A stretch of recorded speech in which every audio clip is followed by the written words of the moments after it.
Bonjour à tous, très heureuse de vous retrouver pour une nouvelle édition de Oko Santé, une émission au service de votre santé. Aujourd'hui, nous sommes au CCRF de Bamako avec Dr Mariam Cheikh Traoré. Elle va nous parler de l'insuffisance cardiaque. Suivons-la. Ok, très belle question. Avant de définir l'insuffisance cardiaque, on va parler du cœur normal. Donc, c'est-à-dire la fonction du cœur normal. Le cœur normal a une fonction de pompe. Donc, il pompe 5 à 6 litres de sang par minute. Donc, l'insuffisance cardiaque, c'est l'incapacité du cœur à assurer cette fonction de pompe. Les signes de l'insuffisance cardiaque, globalement, il y a surtout l'essoufflement, c'est-à-dire il y a une dyspnée à l'effort. Et si l'insuffisance cardiaque est avancée, même c'est une dyspnée de repos. Il y a aussi des édèmes des membres inférieurs. Il y a une prise de poids rapide. C'est quelques signes. L'insuffisance cardiaque, il y a plusieurs causes. Donc, l'insuffisance cardiaque peut être due à une maladie même du cœur, donc à des cardiomyopathies. Donc, ça peut être dû à une hypertension artérielle mal contrôlée, à des valvulopathies. Il y a des valves au niveau du cœur. S'il y a un problème à ces valves-là, ça peut entraîner une insuffisance cardiaque. Il y a l'infarctus du myocarde qui entraîne l'insuffisance cardiaque aussi. Et il y a les cardiopathies congénitales chez les enfants qui naissent avec des malformations cardiaques qui peuvent aboutir à l'insuffisance cardiaque aussi.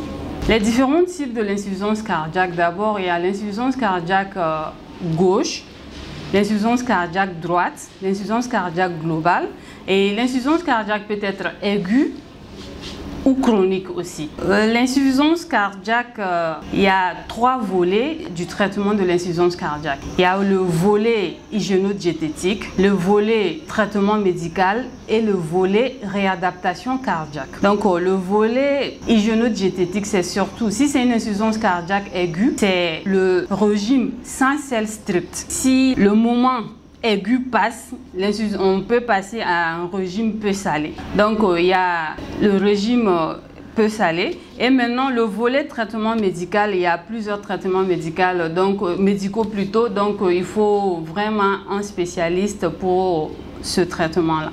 Et le volet réadaptation qui est très important. Parce qu'avant, on disait que l'insuffisance cardiaque ne devait pas faire de sport.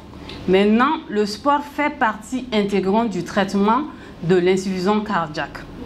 Donc, il faut réadapter le cœur à l'effort. Bien sûr, on peut vivre avec l'insuffisance cardiaque. C'est une maladie chronique et il faut prendre son traitement à vie. Il faut suivre le régime. Il faut prendre son traitement médical. On va citer, il y a quelques médicaments. Il y a les bêta-bloquants, il y a les diurétiques, ça dépend des causes aussi. Il y a les statines. Et il y a les antiagrégants plaquettaires. Mais il faut voir un spécialiste qui va prescrire ces médicaments-là. Et surtout, comme on a dit, la réadaptation cardiaque, le sport.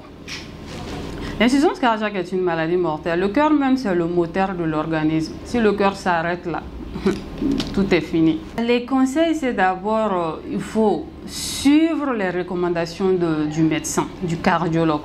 Donc, suivre le régime, prendre régulièrement son traitement médical et faire son sport. Fin de cette édition. Avant de refermer cette émission, nous vous signalons notre page Facebook Alternance et notre chaîne YouTube Alternance TV.